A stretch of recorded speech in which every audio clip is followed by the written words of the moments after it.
Hello, ഇന്ന് നമുക്ക് turbo എന്ന മലയാള സിനിമയുടെ കഥ നോക്കിയാലോ. കഥയുടെ ചുരുക്കം എന്തെന്നാൽ ബാങ്കുകളെ കേന്ദ്രീകരിച്ച് ഒരു സ്കാം നടക്കുകയാണ്. എന്തെന്നാൽ മരണപ്പെട്ടു പോയ ആളുകളുടെ അക്കൗണ്ടിൽ കിടക്കുന്ന ഒരു വലിയ എമൗണ്ട് മറ്റുള്ള അക്കൗണ്ടുകളിലേക്ക് ട്രാൻസ്ഫർ ചെയ്യപ്പെടുന്നു. അതിന് പിന്നിൽ ആരാണെന്നോ എന്തിനാണ് ഇങ്ങനെയൊക്കെ ചെയ്യുന്നതെന്നോ എന്നൊന്നും അറിയില്ല. അതിന് പിന്നിൽ നായകന്റെ കൂട്ടുകാരനാണെന്ന് അറിയപ്പെടുകയാണ്. എന്താണ് അതിന് കാരണമെന്നറിയാൻ എങ്കിൽ നമുക്ക് വേഗം സിനിമയുടെ കഥയിലേക്ക് കടക്കാം. സിനിമയുടെ തുടക്കത്തിൽ തമിഴ്നാട്ടിൽ ദീപാവലി ആഘോഷം നടക്കുകയാണ്. അടുത്ത വീട്ടില് പടക്കം പൊട്ടിക്കുന്നത് കാണുന്ന ഒരു കുട്ടിയാണെങ്കിലോ തന്റെ അച്ഛൻ എപ്പോൾ പടക്കവുമായി വരുമെന്ന് അമ്മയോട് തിരക്കും. അതേസമയം പുറത്താരോ കോളിംഗ് ബെല്ലടിക്കുന്ന കേൾക്കുന്നു. കുട്ടിയുടെ അമ്മ ഡോർ തുറന്നതും അവരുടെ ഭർത്താവിന്റെ കമ്പനിയിൽ നിന്നും വരുന്നതാണെന്നും സ്റ്റാഫുകൾക്ക് ഗിഫ്റ്റ് ഉണ്ടെന്നും പറഞ്ഞ് ഒരു ബോക്സ് നൽകുകയാണ് കുറച്ചു പേർ. അത് വാങ്ങിയ ഭാര്യയാണെങ്കിലോ വന്നവരെ ചായ കുടിക്കുവാനായും ക്ഷണിക്കും. കിച്ചണിൽ വെച്ച് ഭാര്യ തന്റെ ഭർത്താവിനെ വിളിച്ചിട്ട് കാര്യം പറയുമ്പോഴോ ഞങ്ങളുടെ കമ്പനിയിൽ ആർക്കും ഗിഫ്റ്റ് ഒന്നും കൊടുക്കുന്നില്ല എന്ന് പറയുമ്പോൾ സംശയം തോന്നിയ ഭാര്യ നോക്കിയപ്പോഴോ വന്നവർ കുഞ്ഞിനെ പിടിച്ചു വെച്ചിരിക്കുകയാണ്. കുറച്ചു കഴിഞ്ഞതും ഭർത്താവ് അവിടേക്ക് എത്തിയതും ഒരാൾ ഭർത്താവിനെ കുത്തി ഭാര്യയെ കെട്ടിത്തൂക്കി കൊന്നിരുന്നു. അത് കഴിഞ്ഞ് കേരളമാണ് കാണിക്കുന്നത്. അവിടെ ഒരു നാട്ടിൽ പള്ളിപ്പെരുന്നാൾ നടക്കാൻ പോവുകയാണ്. എന്നാൽ ഇടവകക്കാർക്ക് ജോസ് എന്നൊരാൾ പെരുന്നാളിൽ പങ്കെടുക്കാൻ പാടില്ല. കാരണം എല്ലാ പെരുന്നാളിനും ജോസ് തല്ലുണ്ടാക്കും. ടർബോ എഞ്ചിൻ ഘടിപ്പിച്ച പോലെയാണ് തല്ല് തുടങ്ങിയാൽ എന്നാണ് നാട്ടുകാർ പറയുന്നതും. അതുകൊണ്ട് തന്നെ ജോസിനെ ടർബോ ജോസ് എന്നാണ് അറിയപ്പെടുന്നതും. ജോസ് തന്റെ അമ്മ പറഞ്ഞാൽ മാത്രമേ അനുസരിക്കൂ. ആയതിനാൽ അമ്മയെ കണ്ട് എല്ലാവരും കാര്യം പറഞ്ഞു. അമ്മയാണെങ്കിലോ ജോസിനെ കൊടൈക്കനാലിലേക്ക് അയക്കുവാനായും തീരുമാനിച്ച് വണ്ടി കയറ്റി വിടുകയാണ്. ജോസിനൊരു കൂട്ടുകാരനുണ്ട്, ജെറി. അങ്ങനെ പെരുന്നാൾ നടക്കുകയായിരുന്നു. ജോസ് ഇല്ലാത്തതിനാൽ പ്രശ്നമൊന്നുമില്ലല്ലോ. സമാധാനമായിട്ട് പള്ളിപ്പെരുന്നാളൊക്കെ മുന്നോട്ട് പോകവേ ജോസിന്റെ ശത്രു ടീം വന്ന് ജെറിയെ തല്ലി. പെരുന്നാളിൽ തള്ളി നടക്കും. എന്നാൽ അവിടെ ജോസ് എത്തുകയാണ്. വലിയ അടി തന്നെ നടക്കും. അവശനായ ജെറിയെ ജോസും കൂട്ടരും ഹോസ്പിറ്റലിലേക്കും എത്തിച്ചു. അപ്പോഴാണ് SI വഴി അത് ജോസിന് വന്ന കൊട്ടേഷൻ അല്ലെന്നറിയുന്നത്. ജെറി ഒരു നായർ കുടുംബത്തിലെ പെൺകുട്ടിയായ ഇന്ദുവുമായി പ്രണയത്തിലായിരുന്നു. ഇന്ദുവിന് വീട്ടുകാർ വേറെ വിവാഹം ഉറപ്പിച്ചു. എൻഗേജ്മെന്റിന് മുമ്പ് വിവാഹം രജിസ്റ്റർ ചെയ്യാനായിട്ട് ഇന്ദുവും ജെറിയും തീരുമാനിച്ചു.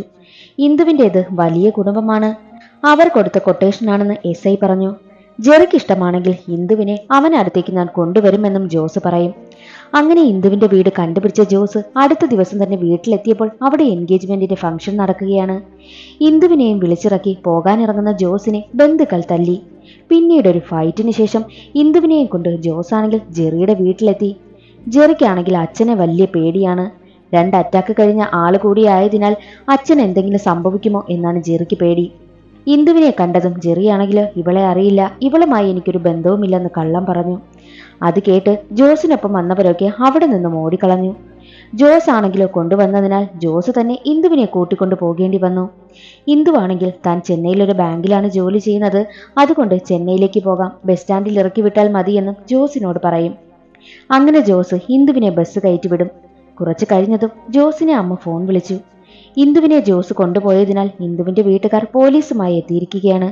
ഇന്ദുവിന്റെ വീട്ടുകാരെല്ലാം വലിയ വലിയ ഉദ്യോഗസ്ഥരാണ്. ഇന്ദുവിനെ ബസ് കയറ്റിവിട്ട കാര്യം ജോസ് അമ്മയോട് പറയുമ്പോൾ അവളെയും കൊണ്ടല്ലാതെ വീട്ടിലേക്ക് കയറരുതെന്ന് അമ്മ പറഞ്ഞു. ഉടനെ തന്നെ ജോസ് ഇന്ദു പോയ ബസ്സിനെ ഫോളോ ചെയ്തു പോകും. ബസ്സിനെ തടഞ്ഞു നിർത്തി ഇന്ദുവിനടുത്തെത്തി ഇന്ദുവിനോട് തിരിച്ച് വീട്ടിൽ കൊണ്ടുവിടാമെന്ന് പറയുമ്പോൾ ഇന്ദു ആണെങ്കിൽ തിരികെ പോകില്ല എന്ന് തന്നെ ഉറപ്പിച്ചു പറയും. എന്നാൽ ഇന്ദുവിനൊപ്പം ചെന്നൈയിലെത്തി ഇന്ദുവിനെ പറഞ്ഞ് മനസ്സിലാക്കി തിരികെ കൊണ്ടുവരാമെന്ന് തീരുമാനിച്ച് ജോസും കൂടെ പോവുകയാണ്.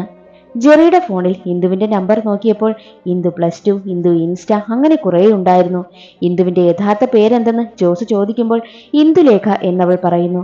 കൂടാതെ ജെറി തന്നെ ചതിക്കുകയായിരുന്നു എന്ന് തോന്നൽ ഇന്ദുവിന്റെ മനസ്സിലുണ്ടായി. രാവിലെ ആയപ്പോഴോ ഉറക്കമുണർന്ന ജോസ് ഇന്ദുവിനെ കാണില്ല.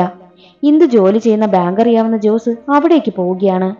ബാങ്കിലെത്തിയ ഇന്ദുവിനെ കാണാനായിട്ട് ആൻഡ്രൂ എന്നൊരാൾ എത്തിയിരുന്നു. തന്റെ പുതിയ ഷോറൂമിന്റെ പണി തുടങ്ങി. ലോൺ എടുത്ത് തന്നതിന് ഒരുപാട് നന്ദിയും ആൻഡ്രൂ പറയുകയാണ്. അതേസമയം രാഷ്ട്രീയക്കാരനായ ദില്ലി ബാബു എന്നൊരാൾ അവിടേക്ക് വരികയാണ്. അയാൾ ഇല്ലീഗലായിട്ടുള്ള പ്രോപ്പർട്ടി വെച്ച് ലോൺ എടുക്കാനായി ശ്രമിക്കുന്നു. ഒറിജിനൽ ഡോക്യുമെന്റ് ഉണ്ടെങ്കിലേ ലോൺ നൽകുമെന്ന് ഇന്ദുവും പറയും. അയാൾ അവിടെ പ്രശ്നമുണ്ടാക്കിക്കൊണ്ട് നിൽക്കവേ ഇന്ദു സെക്യൂരിറ്റിയെ വിളിച്ച് അയാളെ പുറത്താക്കുകയാണ്. അതേസമയം തന്നെ ജോസും അവിടേക്കെത്തി. ഇന്ദുവിനോട് നാട്ടിലേക്ക് വരണം, ഇല്ലെങ്കിൽ എനിക്ക് വീട്ടിൽ കയറാനാകില്ല എന്ന് പറയുമ്പോൾ പറ്റില്ല എന്ന് പറഞ്ഞ് ഇന്ദു ജോസിനെയും പിടിച്ച് പുറത്താക്കി. ഇന്ദുവില്ലാതെ നാട്ടിൽ ചെല്ലാൻ ജോസിനാകില്ല. ആയതിനാൽ ജോസ് അവിടെ അടുത്ത് ഒരു ലോഡ്ജിൽ റൂം എടുത്തു. എന്നാൽ റൂമിൽ ചൂടുവെള്ളത്തിന്റെ സൗകര്യമില്ലാത്തതിനാൽ തന്റെ കാശ് തിരികെ തരാൻ പറഞ്ഞ് ലോഡ്ജുകാരനെ ജോസ് തല്ലുകയാണ്. അത് കഴിഞ്ഞ് ജോസ് പോലീസ് സ്റ്റേഷനിൽ ഇരിക്കുന്നതാണ് കാണിക്കുന്നത്. ആ നാട്ടിൽ പരിചയമുള്ള ആളിന്റെ പേര് ചോദിച്ചപ്പോഴോ ഇന്ദുവിനെ പറഞ്ഞതിനാൽ ഇന്ദു ആണെങ്കിൽ സ്റ്റേഷനിൽ എത്തേണ്ടി വന്നു. ജോസിനെ ഇറക്കണമെങ്കിൽ പോലീസിനും ലോഡ്ജുകാരനും കാശ് കൊടുക്കണമെന്ന് പറഞ്ഞു.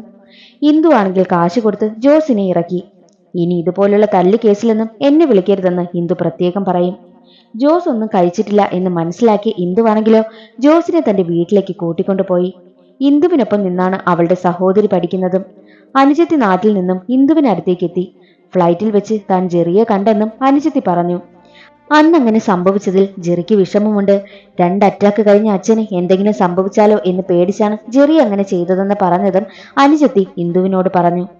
കുറച്ചു കഴിഞ്ഞതും ജെറിയാണെങ്കിലോ ഇന്ദുവിന്റെ വീട്ടിലെത്തി. ജെറിയെ കണ്ടതും ജോസ് ഒന്നും മിണ്ടാതെ അവിടെ നിന്നും ഇറങ്ങിപ്പോയി. ജെറി ഇന്ദുവിനോട് മാപ്പ് പറയുമ്പോൾ ഇന്ദു പറയും, നീ എന്നെ അറിയില്ല എന്ന് പറഞ്ഞതിൽ എനിക്ക് സങ്കടമില്ല. അന്ന് എന്റെ പിറകെ വരാത്തതിനും എനിക്ക് വിഷമമില്ല. പക്ഷേ നിന്റെ ഫോണിൽ ഇന്ദു എന്ന് ഒരുപാട് പേരുകൾ ഉള്ളത് എനിക്ക് ക്ഷമിക്കാനാകില്ലെന്നും പറഞ്ഞ് ഇന്ദു വാതിലടച്ചു. പുറത്തു വന്ന ജെറി ജോസുമായി വഴക്കിടും. ഇന്ദുവുമായി പ്രണയത്തിലാകുന്നതിന് മുമ്പുള്ളതാണ് അവരുടെ നമ്പരൊക്കെ. അവരുമായി ഇപ്പോൾ എനിക്ക് യാതൊരുവിധ ബന്ധവുമില്ല. ഇന്ദുവിനെ പറഞ്ഞ് മനസ്സിലാക്കണമെന്നും ജെറി ജോസിനോട് പറഞ്ഞു.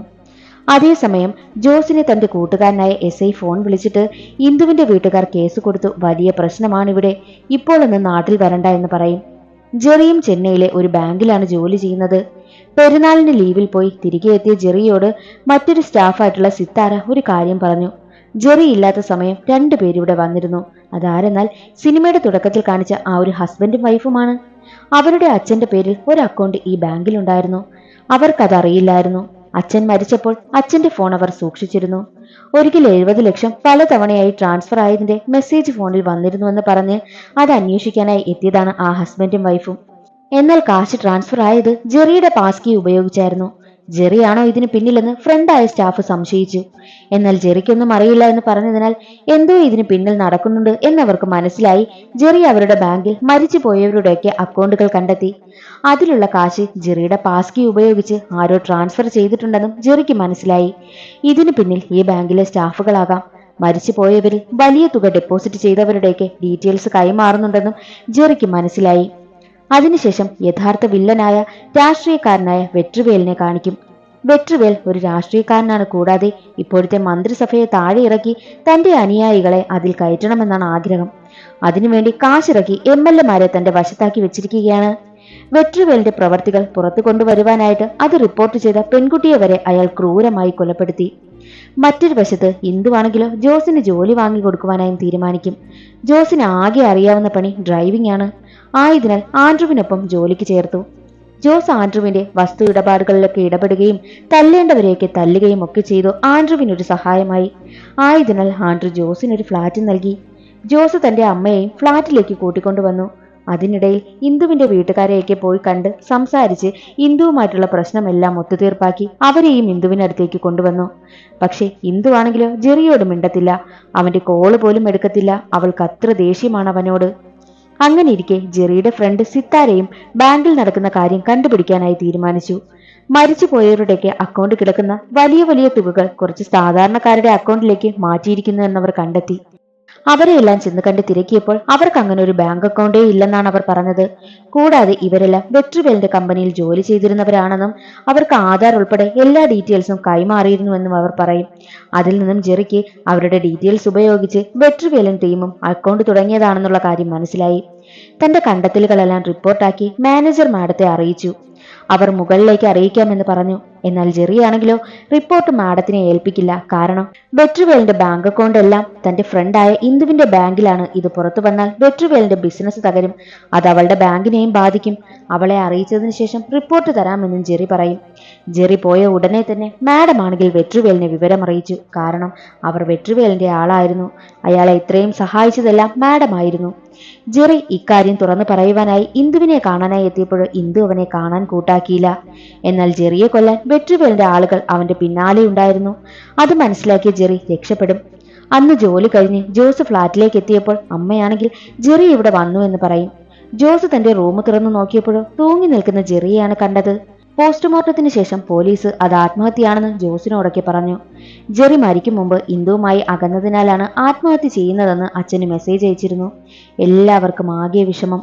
എന്നാൽ വെട്രിവേലും തന്റെ ആളുകളും ഇന്ദുവിനെ കൊല്ലുവാനായും തീരുമാനിക്കും. കാരണം എന്തെന്നാൽ ജെറി മരിക്കുന്നതിന് മുമ്പ് ഇന്ദുവിനോട് എല്ലാം പറഞ്ഞു കാണുമെന്നാണ് അവർ കരുതിയത്. അടുത്ത ദിവസം ഒരു കാരണവുമില്ലാതെ ഇന്ദുവിനെ ജോലിയിൽ നിന്നും പിരിച്ചുവിട്ടു. അത് പറയുവാനായി ഇന്ദു ജോസിനെ വിളിക്കവേ ബസ്സിലിരിക്കുകയായിരുന്ന ഇന്ദുവിനെ വെട്രിവേലിന്റെ ആളുകൾ കടത്തിക്കൊണ്ടുപോയി. അതെല്ലാം ഫോൺ വഴി കേട്ട ജോസ് ഇന്ദുവിനെ കണ്ടെത്തി രക്ഷിക്കുകയാണ്. അങ്ങനെയിരിക്കെ ജെറിയുടെ ഫ്രണ്ടായ സിത്താര ജോസിനെയും ഇന്ദുവിനെയും കാണാനായി എത്തി. ഇവിടെ നിന്നാൽ എന്റെ ജീവൻ ആപത്താണ്, ഞാൻ ഇന്ന് രാത്രി ദുബായിക്ക് പോകുമെന്ന് പറഞ്ഞ് എല്ലാ കാര്യവും തുറന്നു പറഞ്ഞ് ജെറി കണ്ടെത്തിയ കാര്യങ്ങളെല്ലാം റിപ്പോർട്ടാക്കി വെച്ചിരുന്നല്ലോ, അതും ഇന്ദുവിന് നൽകി. കൂടാതെ ജെറി മരിച്ചതല്ല, വെട്രിവേലിന്റെ ആളുകൾ കൊന്നതാണെന്നും സിത്താര പറയും. അന്ന് ജെറി ഫ്ളാറ്റിലെത്തിയപ്പോൾ പുറത്തു വെച്ച് ജോസിന്റെ അമ്മയെ കണ്ടു. ജോസിന്റെ അമ്മ താക്കോലാണെങ്കിൽ മാറ്റിന്റെ അടിയിലുണ്ടെന്ന് പറഞ്ഞതിനാൽ ജെറി താക്കോലെടുത്ത് ഫ്ളാറ്റ് തുറന്ന് അകത്ത് കയറിയിരിക്കും. ഉടനെ തന്നെ സിത്താരയെ വീഡിയോ കോളും ചെയ്തു. ഞാൻ ഇപ്പോൾ സേഫാണ്, ജോസേട്ടന്റെ ഫ്ളാറ്റിലെത്തി, ഇനിയെല്ലാം പുള്ളിക്കാരൻ നോക്കുമെന്ന് പറഞ്ഞു. അപ്പോൾ ആരോ കോളിംഗ് ബെല്ലടിച്ചു. ജോസ് ആണെന്ന് കരുതി ജെറി ഡോറ് തുറന്നപ്പോൾ അത് വെട്രിവേലിന്റെ ആളുകളായിരുന്നു. അവർ ജെറിയെ കൊന്ന് കെട്ടിത്തൂക്കിയതാണ്. ഞാനത് വീഡിയോ കോൾ വഴി കണ്ടിരുന്നു. അവരെന്നെയും കണ്ടെന്ന് സിത്താര പറയും. ഇനി ഇവിടെ നിന്നാൽ ശരിയാകില്ലെന്നും സിത്താര പറയുന്നുണ്ട്. ഇന്ദു ജോസിനെയും കൂട്ടി തനിക്കറിയാവുന്ന DCP ചെന്ന് കണ്ട് കാര്യം പറയും. എന്നാൽ അയാളാണെങ്കിലും വെട്രിവേലിന്റെ ആളായിരുന്നു. വെട്രിവേലും സംഘവും അവിടെ ഉണ്ടായിരുന്നു. ജോസ് ഇന്ദുവിനെയും കൊണ്ട് രക്ഷപ്പെടുകയാണ്. വെട്രിവേല് തന്റെ ഫാമിലിയെ ടാർഗറ്റ് ചെയ്യുമെന്ന് അറിയാവുന്ന ജോസ് ആണെങ്കിലോ അമ്മച്ചിയെയും ഇന്ദുവിന്റെ അനിയത്തെയും സേഫ് ആക്കും. വെട്രിവേലിന്റെ ആളുകൾ എത്തിയപ്പോൾ അമ്മച്ചി ഫ്ളാറ്റിൽ തീപിടുത്തമുണ്ടാക്കി രക്ഷപ്പെട്ടു. ഇന്ദുവിന്റെ അനിയത്തിയെ ജോസ് പരിചയപ്പെട്ട ഒരു ഗുണ്ട രക്ഷപ്പെടുത്തിയിരുന്നു. പോലീസ് ജോസിനെ അന്വേഷിക്കുന്നതിനാൽ ആ ഗുണ്ട ഒരു കണ്ടെയ്നറിലാക്കി ജോസിനെയും കുടുംബത്തെയും രക്ഷിക്കാമെന്ന് പറയും. അവിടേക്ക് പോകാനായി ജോസ് ആണെങ്കിൽ ഗുണ്ടയുടെ വണ്ടിയുമായി പോകും. അത് മനസ്സിലാക്കിയ വെട്രിവേൽ ഗുണ്ടയെ പിടികൂടി ജോസ് പോയ സ്ഥലമെല്ലാം അറിഞ്ഞു. കണ്ടെയ്നർ ഉള്ള സ്ഥലത്തെത്തുമ്പോൾ വെട്രിവേൽ കാണുന്നത് ആ കാറിൽ മറ്റാരൊക്കെയോ ഇരിക്കുന്നതാണ്. ജോസിനെ തിരക്കുമ്പോൾ അറിയില്ല, ഞങ്ങളെ ഇതിലാക്കി വേറൊരു വണ്ടിയിൽ രക്ഷപ്പെട്ടു പോയെന്ന് പറയും. അതെല്ലാം കേൾക്കുന്ന വെട്രിവേലിന് വല്ലാതെ ദേഷ്യം വരികയാണ് ചെയ്യുന്നത്. എന്നാൽ ജോസ് നേരെ പോയത് DCPയുടെ വീട്ടിലേക്കാണ്. കാരണം എന്തെന്നാൽ ജോസിനെ അന്വേഷിച്ച് പോലീസൊക്കെ നടക്കുന്നുണ്ടല്ലോ, അപ്പോൾ എങ്ങനെയെങ്കിലും രക്ഷപ്പെടണം. ചെക്കിങ്ങിൽ നിന്ന് രക്ഷപ്പെടണമെങ്കിൽ DCPയും ഫാമിലിയും കൂടെ വേണമെന്ന് കരുതി DCPയെ വിരട്ടി കാറിൽ കയറ്റി പോവുകയാണ്. ബാക്കിലാണെങ്കിൽ ഇന്ദുവും ജോസും ഒക്കെയുണ്ട്. അങ്ങനെ കാറ് മുന്നോട്ട് പോകവേ ചെക്കിങ്ങിൽ കാർ എത്തുകയാണ്. അപ്പോൾ അവിടെ നിന്ന് പോലീസ് ഓഫീസർ ആണെങ്കിൽ DCPയുടെ മുഖം കാണുമ്പോൾ എന്തോ വശപ്പിശകുണ്ടെന്ന് മനസ്സിലായി. എവിടെ പോകുന്നു എന്ന് തിരക്കുമ്പോൾ അമ്മയും സഹോദരിയും വന്നിട്ടുണ്ട്, ഫുഡ് കഴിക്കാൻ പോകുന്നുവെന്ന് DCP പറയും. അത് കേട്ട പോലീസ് ഓഫീസറിന് ഒരു കാര്യം മനസ്സിലായി. കാരണം എന്തെന്നാൽ ഈ DCPക്ക് അമ്മയും പെങ്ങളും ഒന്നുമില്ല, എന്തോ പ്രശ്നമുണ്ടെന്ന് മനസ്സിലായി. ഉടനെ തന്നെ DCPയുടെ കാറിനെ പോലീസുകാരൻ ഫോളോ ചെയ്യുവാനായും തുടങ്ങി. അത് മനസ്സിലാക്കിയ ജോസ് ആണെങ്കിലോ DCPയുടെ തോക്കെടുത്ത് പോലീസുകാരുള്ള ജീപ്പിലേക്ക് വെടിവെക്കും. ജോസ് പോലീസുകാരുടെ ജീപ്പിന് വെടിവെക്കുന്നതിനാൽ അവരുടെ ജീപ്പിന്റെ 2 ടയറും പഞ്ചറായി. അങ്ങനെ ജോസ് ആണെങ്കിൽ DCPയെയും കുടുംബത്തിനെയും വഴിയിൽ ഇറക്കി വിട്ടിട്ട് കാറുമായി പോകുവാനായും തീരുമാനിക്കും. എന്നാൽ ജോസ് അറിയാതെ DCP ആണെങ്കിലോ അയാളുടെ ഫോൺ കാറിനുള്ളിൽ വെച്ചു. അങ്ങനെ ജോസും കുടുംബവും മുന്നോട്ട് പോയിക്കൊണ്ടിരിക്കവേ DCP ആണെങ്കിൽ നേരെ കൺട്രോൾ റൂമിൽ ചെന്ന് അവർ പോകുന്ന വഴി കണ്ടെത്തിയിട്ട് നേരെ അക്കാര്യം വെട്രിവേലിനെ അറിയിക്കുകയാണ്. ജോസ് ആണെങ്കിൽ പോകുന്ന വഴിയിൽ ആൻഡ്രൂവിനെ വിളിച്ചിട്ട് ഹെൽപ്പ് ചോദിക്കും. ആൻഡ്രൂ ആണെങ്കിലോ ഒരു കണ്ടെയ്നർ റെഡി ആയിട്ടുണ്ട്, അതിൽ കയറിയാൽ നിങ്ങൾക്ക് നാട്ടിലേക്ക് രക്ഷപ്പെടാമെന്നും പറയും. അങ്ങനെ ആ കണ്ടെയ്നർ ലക്ഷ്യമാക്കി ജോസും കുടുംബവും പോകുന്ന വഴിയിൽ വെട്രിവേൽ ആണെങ്കിലോ ഒരു വണ്ടി കൊണ്ടുവന്ന് ജോസിന്റെ കാറിൽ ഇടിക്കുകയാണ്. കാർ ആക്സിഡന്റ് ആക്കിയതിനു ശേഷം അതിൽ നിന്നും ഇന്ദുവിനെ മാത്രം അവർ കടത്തിക്കൊണ്ടുപോയി. അതേസമയം ജോസിനെയും കൂട്ടരെയും കണ്ടെയ്നറിൽ കൊണ്ടുപോകുവാനായിട്ട് ആൻഡ്രൂ അവിടെ എത്തിയിരുന്നു. പക്ഷേ ജോസ് ആണെങ്കിൽ അമ്മയും ഇന്ദുവിന്റെ സഹോദരിയെയും ആൻഡ്രുവിനെ ഏൽപ്പിച്ചിട്ട് ഇവരെ സേഫ് ആക്കി വെച്ചിരിക്കാനായും പറഞ്ഞിട്ട് അവിടെ നിന്നും ഇന്ദുവിനെ രക്ഷിക്കുവാനായി പോകും. എന്നാൽ അതേസമയം ജോസിന് ഒരു കോൾ വരും. അത് വെട്രിവേലിന്റേതായിരുന്നു. എന്താ ജോസെ, നീ ആൻഡ്രുവിനെ വിശ്വസിച്ചാണോ നിന്റെ അമ്മയും സഹോദരിയെയും ഏൽപ്പിച്ചത്? എന്നാൽ അവനാണെങ്കിലോ ഒരു പേടിത്തൊണ്ടനാ. അവൻ ഇതിനു മുമ്പ് അവൻ എന്നെ വിളിച്ചിരുന്നു. അവൻ എന്നെ വെറുപ്പിച്ച് ഇവിടെ ജീവിക്കാനാകില്ലെന്ന് പറയുമ്പോൾ ജോസ് ആണെങ്കിൽ ഒന്ന് പേടിക്കും. എന്നിട്ട് താൻ തുടങ്ങി വെച്ച കാര്യങ്ങളൊന്നും അവസാനിപ്പിക്കുവാൻ താല്പര്യമില്ല എന്ന് പറയുകയാണ്. ഇന്ദുവിനെ മീനൊക്കെ കട്ട് ചെയ്യുന്ന ഒരു സ്ഥലത്തേക്കാണ് കൊണ്ടുവന്നത്. ഇന്ദുവിനെ ഒരുപാട് തല്ലുമ്പോൾ ഇന്ദു പറയുന്നുണ്ട്, ഞാൻ ശേഖരിച്ച റിപ്പോർട്ടുകളെല്ലാം എത്തേണ്ടടുത്ത് ഞാൻ എത്തിച്ചിട്ടുണ്ടെന്ന്. അതെങ്ങനെയെന്നാൽ ഇന്ദുവും ജോസും ചേർന്ന് ഈ വെട്രിവേലിന്റെ ഓപ്പോസിറ്റ് നിൽക്കുന്ന ദില്ലി ബാബു എന്നൊരാളിനെ ഈ ഡീറ്റെയിൽസ് എല്ലാം കൈമാറിയിരുന്നു. ദില്ലി ബാബുവിന്റെ ശത്രുവാണ് ഈ വെട്രിവേൽ. ദില്ലി ബാബു അത് CMനെ അറിയിച്ചു. കാരണം CMന്റെ മന്ത്രിസഭ വീഴ്ത്തുവാൻ വേണ്ടിയിട്ടാണ് വെട്രിവേൽ ശ്രമിച്ചുകൊണ്ടിരുന്നത്. CMും പോലീസും എല്ലാരും ചേർന്ന് വെട്രിവേൽ മാറ്റി നിർത്തിയിരുന്ന MLAമാരെയൊക്കെ കണ്ടെത്തുകയാണ്. പിന്നെ ഇല്ലീഗലായിട്ട് വെട്രിവേൽ ശേഖരിച്ചു വെച്ചിരുന്ന കാശെല്ലാം അവർ കണ്ടെത്തും. അതോടുകൂടി വെട്രിവേലിന്റെ പ്ലാൻ എല്ലാം അവിടെ അവസാനിച്ചു. അതെല്ലാം ഇന്ദു വഴി വെട്രിവേൽ മനസ്സിലാക്കി. ദേഷ്യം വന്ന വെട്രിവേലാണെങ്കിലോ ഇന്ദുവിനെ മീനൊക്കെ കട്ട് ചെയ്യുന്ന ആ ഒരു മെഷീനിലേക്ക് എടുത്ത് എറിയുവാനായി പോകുമ്പോൾ അതേ സമയം തന്നെ അവിടേക്ക് ജോസ് എത്തി ഇന്ദുവിനെ രക്ഷിക്കും. ജോസിനെ കണ്ടതും വെട്രിവേൽ ചോദിക്കുന്നുണ്ട്, എന്താ നീ നിന്റെ അമ്മയുടെയും സഹോദരിയുടെയും അടുത്തു നിന്ന് ഇവിടേക്ക് വന്നത്? നിനക്ക് അവരെ രക്ഷിക്കണ്ടേ എന്ന് ചോദിക്കുമ്പോൾ ജോസിന് മറ്റൊരു പ്ലാൻ ഉണ്ടായിരുന്നു. എന്തെന്നാൽ ആൻഡ്രുവിനെ കൊണ്ട് വെട്രിവേലിനെ ഫോൺ വിളിപ്പിച്ചത് തന്നെ ജോസ് ആയിരുന്നു. ജോസിന്റെ മറ്റൊരു പ്ലാൻ ആയിരുന്നു അത്. അങ്ങനെ വിളിപ്പിച്ചതിനാൽ വെട്രിവേലിന്റെ കുറെ ഗുണ്ടകളൊക്കെ ജോസിന്റെ അമ്മയും സഹോദരിയും ഒക്കെ പൊക്കുവാനായിട്ട് ആൻഡ്രുവിനടുത്തേക്ക് ചെന്നിരുന്നല്ലോ. എന്നാൽ അവിടെ ഇന്ദുവിന്റെ ബന്ധുക്കളായ കുറെ ആർമി ഓഫീസേഴ്സും പോലീസുകാരും ഒക്കെയായിരുന്നു ഉണ്ടായിരുന്നത്. അവരുടെ കയ്യിൽ ഗുണ്ടകൾ അകപ്പെട്ടു എന്നും പറയും. അത് കേൾക്കുന്ന വെട്രിവേലിന് വല്ലാതെ ദേഷ്യം വരികയാണ്. ജോസും വെട്രിവേലും തമ്മിൽ വലിയ ഫൈറ്റ് തന്നെ നടക്കും. ഒടുവിൽ വെട്രിവേലിനെ ആ ഒരു മീനൊക്കെ കട്ട് ചെയ്യുന്ന മെഷീനിലേക്ക് ജോസ് എടുത്തെറിയുകയാണ്. അതോടെ വെട്രിവേല് മരണപ്പെടുന്നു. എല്ലാ പ്രശ്നങ്ങളും അവിടെ അവസാനിക്കുകയാണ്. അത് കഴിഞ്ഞ് കുറച്ച് നാളുകൾക്ക് ശേഷമാണ് കാണിക്കുന്നത്. എല്ലാവരും ജെറിയുടെ വീട്ടിൽ ഒത്തുകൂടിയ സമയം ഒരു രാത്രിയായിരുന്നു. ആരോ കോളിംഗ് ബെല്ലും അടിച്ചു. അതേ സമയം തന്നെ കറണ്ട് പോയി. പുറത്തൊരു പാഴ്സലുണ്ട്. ജോസ് അത് ചെന്ന് തുറന്നു നോക്കിയപ്പോൾ കണ്ടത് ആൻഡ്രുവിന്റെ തലയും കൂടെ ഒരു ലെറ്ററുമായിരുന്നു. ആ കത്തിൽ എന്തായിരുന്നുവെന്നാൽ, ഈ ബാങ്കിങ് സ്കാം എന്നത് ഒരു വലിയ കടല് പോലെയാണ്. അതിൽ ചെറിയ മീനിനെ മാത്രമേ നീ കണ്ടിട്ടുള്ളൂ, വലിയ തിമിംഗലത്തെ നീ കണ്ടിട്ടില്ല. അതുകൊണ്ട് ഇതിവിടെ അവസാനിക്കാൻ പോകുന്നില്ല, നമ്മൾ വീണ്ടും കാണുമെന്നായിരുന്നു ആ ലെറ്ററിൽ ഉണ്ടായിരുന്നത്. എന്ന് വെച്ചാൽ ഇതൊന്നും ഇവിടെ അവസാനിക്കാൻ പോകുന്നില്ല എന്നർത്ഥം. ടർബോയുടെ രണ്ടാം ഭാഗത്തിന്റെ സൂചന നൽകിക്കൊണ്ട് സിനിമയുടെ കഥ ഇവിടെ അവസാനിക്കുകയാണ്.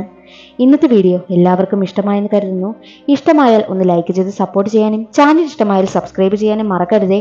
അടുത്തൊരു സിനിമയുടെ കഥയിൽ കാണാം. അതുവരെ എല്ലാവർക്കും ബൈ.